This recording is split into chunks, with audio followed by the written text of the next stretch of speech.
Hello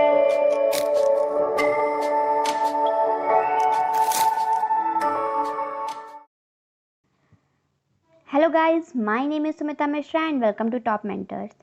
guys, आज के इस वीडियो में हम बात करेंगे डिटर्मिनेंट्स ऑफ पर्सनालिटी के बारे में कि कैसे हमारे व्यवहार पर कई तरह के फैक्टर्स अफेक्ट करते हैं और हमारी पर्सनालिटी को डेवलप करते हैं। तो चलिए शुरू करते हैं इस वीडियो को। आज हम सबसे पहले इसमें बात करेंगे बायोलॉजिकल फैक्टर्स और इन्वायरमेंटल फैक्टर्स के बारे में। देखिए, बेसिकली बायोलॉजिकल फैक्टर्स और इन्वायरमेंटल फैक्टर्स बहुत बड़ा है। दोनों अगर हम एक साथ एक वीडियो में बनाना चाहें तो एक वीडियो में कंक्लूड कर पाना दोनों को बहुत ही मुश्किल है। तो मैं कोशिश करूँगी कि दोनों फैक्टर्स की अलग अलग वीडियो मैं आपको प्रोवाइड करवा पाऊँ। फ़िलहाल अभी इसमें हम पढ़ेंगे बायोलॉजिकल फैक्टर्स के बारे में। सिर्फ इसमें हम बायोलॉजिकल फैक्टर्स के बारे में पढ़ेंगे जिसमें हम फिजिकल हेल्थ, बॉडी केमिस्ट्री और एंडोक्राइन ग्लैंड्स के बारे में पढ़ेंगे, जिसमें नर्वस सिस्टम भी है। लेकिन हम इसमें पूरा एंडोक्राइन ग्लैंड्स नहीं पढ़ेंगे क्योंकि वीडियो बहुत ज़्यादा लंबी हो जाएगी और आपको पढ़ने में बहुत बोरिंग लगेगा। इसलिए अभी हम सिर्फ इसमें बायोलॉजिकल फैक्टर्स के ही बारे में बात करेंगे और उसके एक दो टॉपिक्स के बारे में मैं आपको बताऊँगी। और फिर नेक्स्ट वीडियो में मैं कोशिश करूँगी कि मैं दोनों फैक्टर्स को एक साथ कंक्लूड कर पाऊँ आपको, ठीक है। तो इसका बेसिकली डिटर्मिनेंट्स ऑफ पर्सनालिटी की 2 वीडियोस बनेंगी बैक टू बैक, जिसमें एक वीडियो में बायोलॉजिकल फैक्टर्स और दूसरे वीडियो में इन्वायरमेंटल फैक्टर्स के बारे में हम डिस्कस करेंगे। तो चलिए शुरू करते हैं। व्यक्तित्व के निर्धारक से तात्पर्य कुछ ऐसे फैक्टर्स से होता है जिससे व्यक्ति का विकास प्रभावित होता है। मनोवैज्ञानिकों ने इस तरह के कारकों को 2 भागों में बांटा है। कुछ कारक ऐसे होते हैं जिनका संबंध व्यक्ति के हेरिडिटी या बायोलॉजिकल प्रोसेसेस से होता है। इस तरह के कारक को जैविक कारक यानी कि बायोलॉजिकल डिटर्मिनेंट्स या बायोलॉजिकल फैक्टर्स कहते हैं। कुछ कारक ऐसे हैं जिनका संबंध व्यक्ति के वातावरण यानी कि इन्वायरमेंट से होता है। इन्हें इन्वायरमेंटल फैक्टर्स यानी कि पर्यावरणीय कारक कहते हैं, ठीक है। जन्म के बाद व्यक्ति किसी समाज या संस्कृति के वातावरण में पाला पोसा जाता है, अतः वातावरण से संबंधित कुछ ऐसे कारक होते हैं जो व्यक्ति के विकास को प्रभावित करते हैं। इन दोनों तरह के कारकों की व्याख्या हम यहाँ पे आगे आपसे करेंगे। सबसे पहले बायोलॉजिकल फैक्टर्स और हेरिडिटी फैक्टर्स की बात हम कर लेते हैं। जैसे कि मैंने बताया, मैं इस वीडियो में बायोलॉजिकल फैक्टर्स की ही बात करूँगी। तो इसमें तीन टॉपिक हैं: physics and physical health, body chemistry and endocrine gland, nervous system. Body chemistry and endocrine gland अपने आप में ही एक बहुत बड़ा हो जाएगा टॉपिक, क्योंकि एंडोक्राइन ग्लैंड्स बहुत तरीके के हैं। 6 तरह के एंडोक्राइन ग्लैंड्स हैं जो हमारे पर्सनालिटी के डेवलपमेंट में अफेक्ट करते हैं। तो एंडोक्राइन ग्लैंड्स में मैं 3 एंडोक्राइन ग्लैंड्स की बात अभी करूंगी इस वीडियो में। हम फिजिक्स और फिजिकल हेल्थ को बहुत डिटेल में पढ़ेंगे, बॉडी केमिस्ट्री को बहुत डिटेल में पढ़ेंगे और एंडोक्राइन ग्लैंड्स को भी बहुत डिटेल में पढ़ेंगे। इसलिए वीडियो को ज़्यादा लंबा न बनाने के लिए मैं एक ही वीडियो में सिर्फ अभी एंडोक्राइन ग्लैंड्स यानी कि 3 एंडोक्राइन ग्लैंड्स की बात करूंगी और फिजिक्स एंड फिजिकल हेल्थ को मैं इस वीडियो में आपसे बताऊंगी, ठीक है।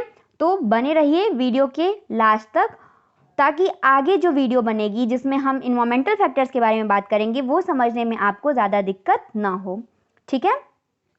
आगे देखते हैं, फिजिक एंड फिजिकल हेल्थ क्या है। फिजिक एंड फिजिकल हेल्थ जैविक कारक या अनुवांशिक कारक, ये बायोलॉजिकल फैक्टर्स में आता है। सबसे पहले देखिए, यही देख लेते हैं कि जैविक कारक से तात्पर्य वैसे कारकों से होता है जो आनुवांशिक यानी कि हेरिडिटी होते हैं या जो जन्म या जन्म से पहले ही व्यक्ति में मौजूद होते हैं और व्यक्ति के विकास को प्रभावित करते हैं। ऐसे कारक यही हैं: physique and physical health, body chemistry, endocrine gland and nervous system. तो अभी हम पहले टॉपिक की बात करेंगे फिजिक एंड फिजिकल हेल्थ की, ठीक है। फिजिक यानी कि शारीरिक संरचना। फिजिक को हम हिंदी में कहते हैं शारीरिक संरचना, शारीरिक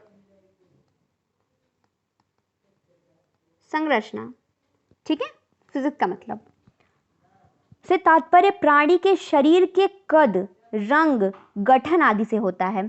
देखिए, मैंने यहाँ पे जो पीपीटी बनाई है ये मैंने इंग्लिश में बनाई है। मैं हिंदी में बोल रही हूँ, बाइलिंगुअल पढ़ा रही हूँ, ताकि हिंदी और इंग्लिश वाले बच्चों को समझने में ज़्यादा दिक्कत ना हो। जो हिंदी के बच्चे हैं वो मेरी जो कही हुई बातें हैं उसको ध्यान से सुने ताकि उन्हें समझ में आए बातों को। इंग्लिश में उन्हें मटेरियल मैं प्रोवाइड करवा देती हूँ ताकि उन्हें इंग्लिश में समझ के पढ़ने में आसानी हो, चाहे वो इंग्लिश की बुक से पढ़ें चाहे वो हिंदी की बुक से पढ़ें, उन्हें दोनों को पढ़ने में आसानी हो। यहाँ इंग्लिश में पढ़ लेते हैं। Physical trait of human personality affect the development of mental traits. जो फिजिक ट्रेट होता है ह्यूमन पर्सनालिटी का, वो हमारे मेंटल ट्रेट्स के डेवलपमेंट में अफेक्ट करता है। In the field of genetics a psychologist like George Mendel did research that shows that the physical modesty of children is average at the physiological modesty of parents। George Mendel की बात इसमें की गई है, हिंदी में समझ लेते हैं। शारीरिक संरचना से तात्पर्य प्राणी के कद, रंग, गठन आदि से होता है। जिस व्यक्ति की शारीरिक संरचना सुडौल होती है उसका शारीरिक स्वास्थ्य भी अच्छा होता है, ऐसा माना गया है। व्यक्ति के शारीरिक संरचना से तात्पर्य ये सभी शील गुण वंशानुगत होते हैं। यही कारण है कि हमेशा देखा गया है कि लंबे माता पिता के बच्चे भी लंबे होते हैं और नाटे माता पिता के बच्चे भी नाटे होते हैं। गोरे माता पिता के बच्चे हमेशा गोरे या सांवले होते हैं और सांवले माता पिता के बच्चे सांवले होते हैं। कभी कभी बच्चों के शारीरिक सील गुण यानी कि फिजिकल ट्रेट माता पिता के शारीरिक सील गुण से न मिलकर उनके पूर्वजों के सील गुण से मिलते हैं। ठीक है, ऐसी परिस्थिति में बच्चों के शारीरिक कद की लंबाई या उनके रंग आदि माता पिता से नहीं मिल पाते हैं। जेनेटिक्स के क्षेत्र में, यहाँ पे मेंडल की बात मैंने की, जेनेटिक के क्षेत्र में मेंडल जैसे मनोवैज्ञानिकों ने शोध करके ये बताया कि बच्चों के जो अनुवांशिक जो शारीरिक सील गुण है वो माता पिता के शारीरिक सील गुण के औसत यानी कि एवरेज होते हैं। जैसे माता पिता अगर अधिक लंबे हैं और माता पिता अधिक नाटे हैं तो बच्चों की शारीरिक लंबाई इन दोनों की औसत लंबाई के बराबर होने की संभावना अधिक होती है।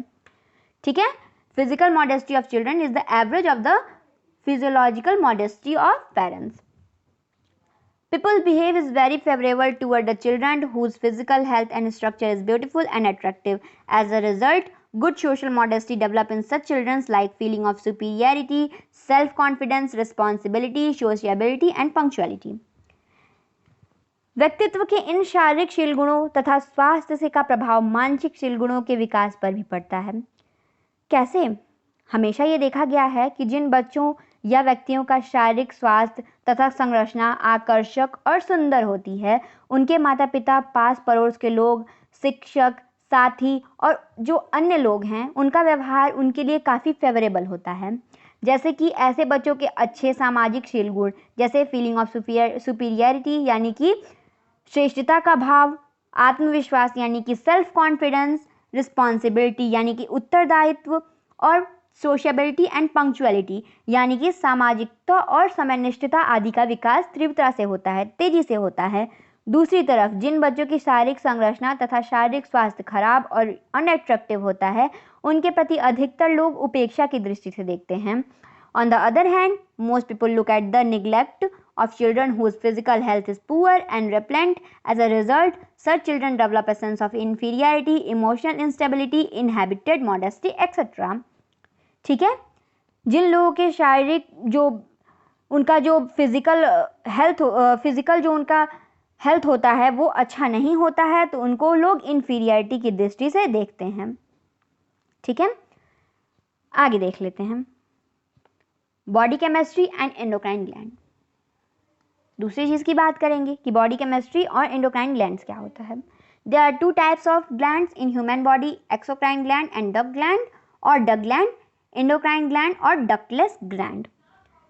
हमेशा ऐसा देखा जाता है कि कभी कभी हम लोग बहुत ज़्यादा सक्रिय हो जाते हैं, एक्टिव हो जाते हैं तथा कभी कभी बहुत ही पैसिव यानी कि निष्क्रिय हो जाते हैं, साथ ही साथ डिप्रेस्ड भी हो जाते हैं। यही इसका कारण है कि हमारे शरीर में कुछ केमिकल चेंजेस होते हैं जिसका नियंत्रण कुछ ग्लैंड द्वारा किया जाता है। मानव शरीर में दो तरह के ग्लैंड्स होते हैं, बहिस्रावी ग्रंथियां तथा अंतःस्रावी ग्रंथियां। बहिस्रावी ग्रंथियां को एक्सोक्राइन ग्लैंड्स कहते हैं। एक्सोक्राइन ग्लैंड्स को क्या कहते हैं हिंदी में? बहिस्रावी ग्रंथियां। बहिस्रावी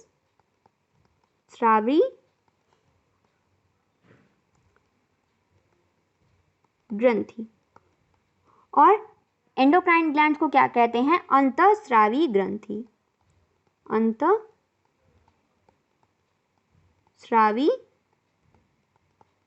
ग्रंथि जो शरीर के अंदर चलती है। ठीक है,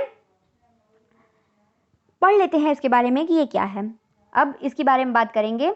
बहिस्रावी ग्रंथि, बहिस्रावी ग्रंथि या नालिका ग्रंथि, बहिस्रावी ग्रंथि या नालिका ग्रंथि यानी कि डक्ट ग्लैंड, डक्ट ग्लैंड या नालिका ग्रंथि, अतः अंतरस्रावी ग्रंथि यानी कि एंडोक्राइन ग्लैंड या नालिकाहीन ग्रंथि यानी कि डक्टलेस ग्लैंड। ठीक है। बहिस्रावी ग्रंथि का महत्व व्यक्ति के निर्धारक के रूप में कुछ भी नहीं है, क्योंकि इन ग्रंथियों का रिसाव एक विशेष पथ या नालिका से होकर शरीर के बाहर चला जाता है और उसका प्रभाव व्यक्तित्व के विकास पर नहीं पड़ता है। इसका एग्जाम्पल हो सकता है अश्रु ग्रंथि यानी कि टीयर ग्लैंड। जैसे हमारा आंसू बहता है तो वो एक्सोक्राइन ग्लैंड यानी कि बहिस्रावी ग्रंथि का एग्जाम्पल है। जो हमारे आंसू निकलते हैं वो एंडोक्राइन एक्सोक्राइन ग्लैंड से निकलते हैं। ठीक है।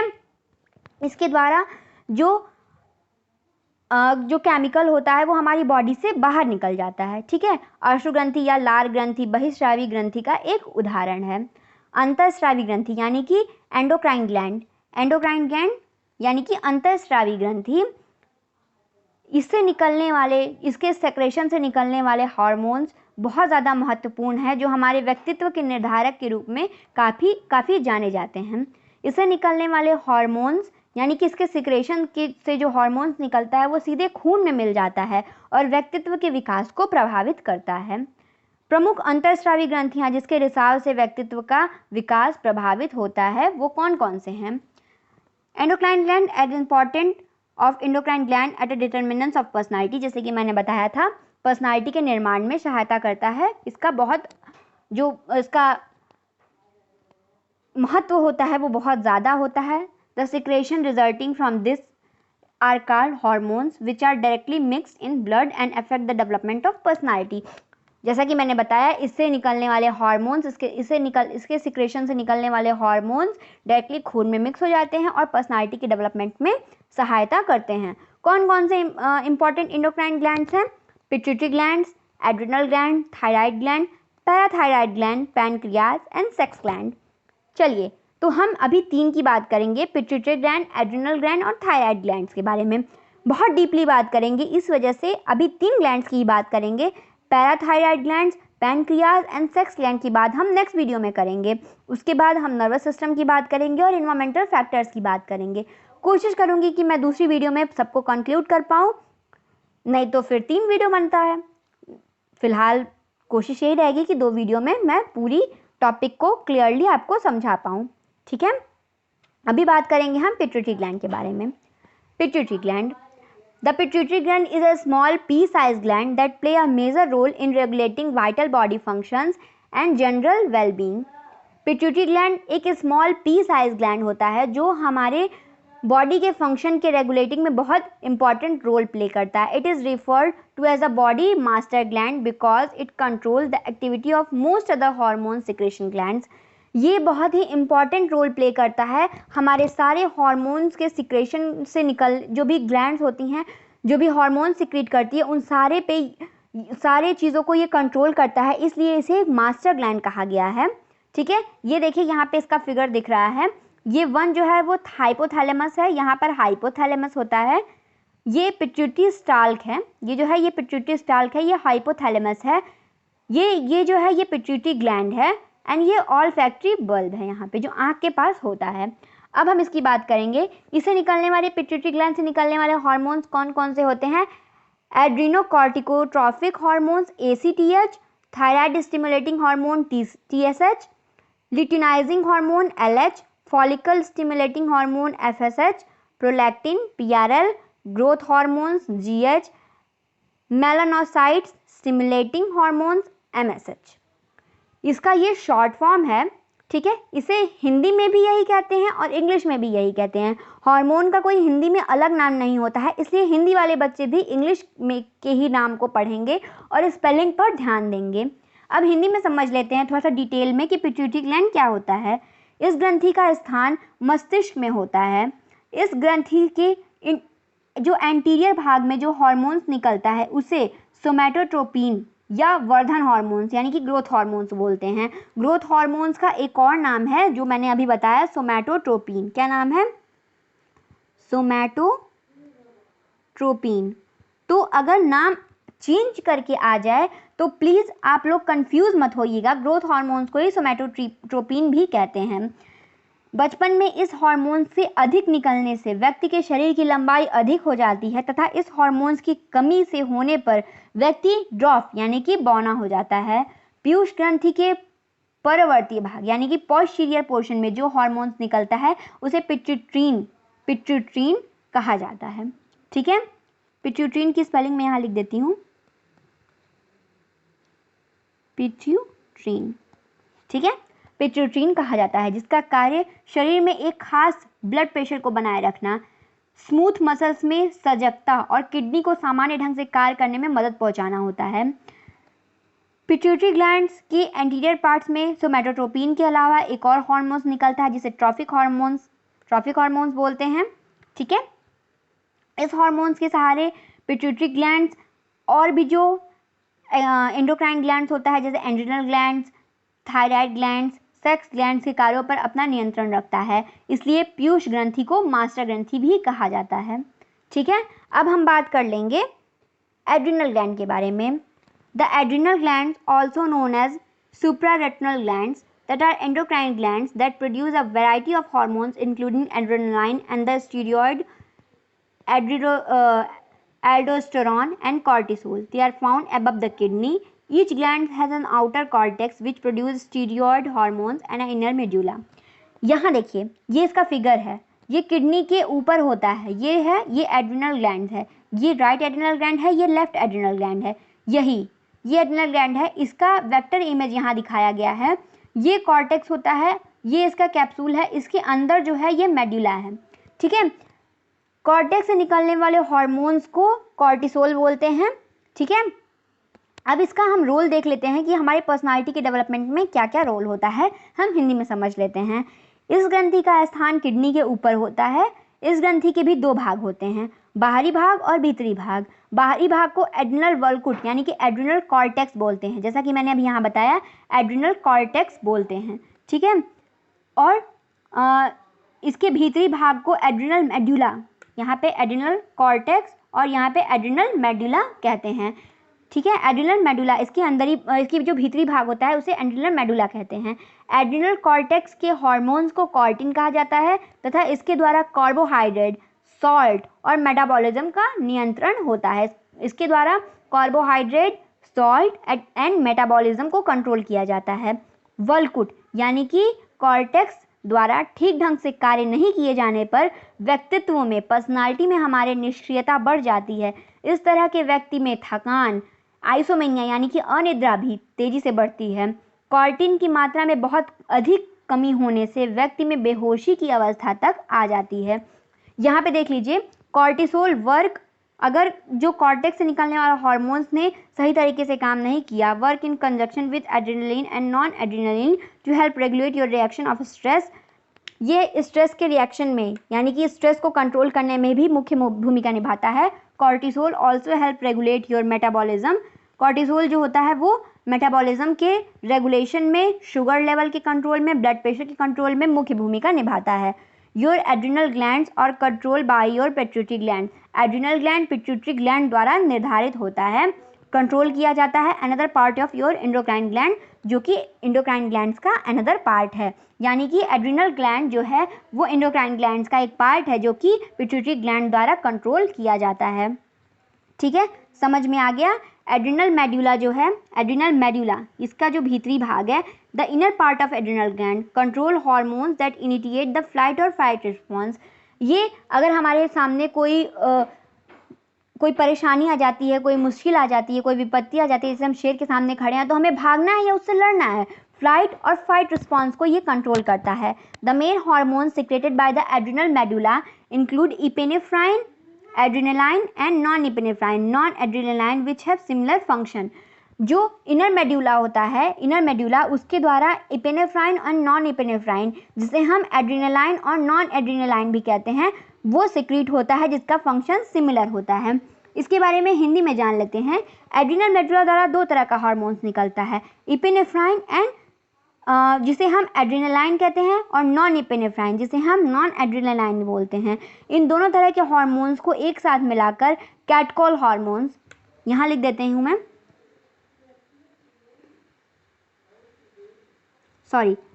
कैटकॉल हार्मोन्स कहा जाता है। मनोवैज्ञानिकों ने अपने प्रयोगों के आधार पर यह दिखाया है कि दोनों हार्मोन्स में से एड्रेनलिन का महत्व अधिक होता है, क्योंकि इसके द्वारा व्यक्ति की जो इमोशनल स्टेट है उसका नियंत्रण होता है। भय, क्रोध आदि ऐसे इमोशंस होते हैं इस हार्मोन्स द्वारा नियंत्रित किए जाते हैं। ठीक है, और जो व्यक्ति में भय है, क्रोध है और जो इस तरह के इमोशंस होते हैं, उनसे जो उत्पन्न होने वाले जो इमरजेंसी सिचुएशन में ठीक ढंग से व्यवहार कैसे करेगा, वो इसका निर्धारण होता है। और अपने आप को किस परिस्थिति के साथ ठीक ढंग से कैसे हम समायोजित करके रखें, किस तरह से हम उसमें एडजस्ट करें, ये इसका भी निर्धारण एपिनेफ्राइन द्वारा ही होता है। ठीक है, एड्रेनलिन के रक्त में मिलने से व्यक्ति में सक्रियता बढ़ जाती है, हृदय की गति यानी कि ब्लड प्रेशर और श्वसन क्रिया यानी कि रेस्पिरेशन सिस्टम भी बढ़ जाता है, पाचन क्रिया स्थगित हो जाती है, खून में चीनी की मात्रा बढ़ जाती है। और इन सभी शारीरिक परिवर्तनों का परिणाम यह होता है कि सामवेगिक रूप से यानी कि इमोशनल रूप से व्यक्ति सजग होकर व्यक्ति परिस्थिति का सामना करता है। अब हम आगे देख लेते हैं थायराइड ग्लैंड्स के बारे में। थायराइड ग्लैंड, जिसे हम हिंदी में कंठ ग्रंथि भी कहते हैं। The thyroid gland is an endocrine gland in your neck. ये देखिए यहाँ फिगर आपको दिख रहा है, ये गले के पास होता है, ये थायराइड ग्लैंड है। It make 2 hormones that are secreted into the blood, thyroxine T4 and triiodothyroxine T3। This hormones are necessary for all the cells in your body work normally.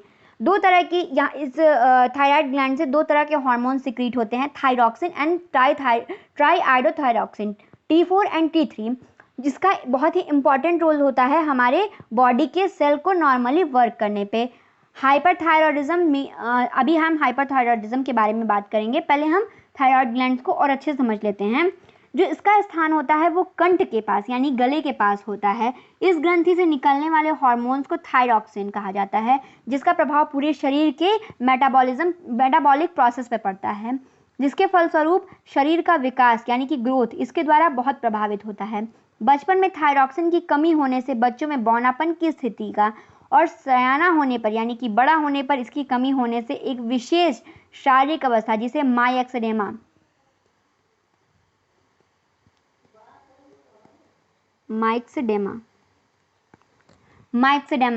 एक स्थिति होती है जो बड़े होने पर हो जाती है, वो उत्पन्न हो जाती है। इसमें माइक्सेडेमा होने पे क्या होता है कि मेटाबॉलिक जो प्रोसेस होता है उसकी गति धीमी हो जाती है, जिसके कारण व्यक्ति के हृदय की गति, उसका रेस्पिरेशन सिस्टम, ब्लड प्रेशर, शरीर का जो टेम्परेचर होता है सामान्य अवस्था से कम हो जाता है।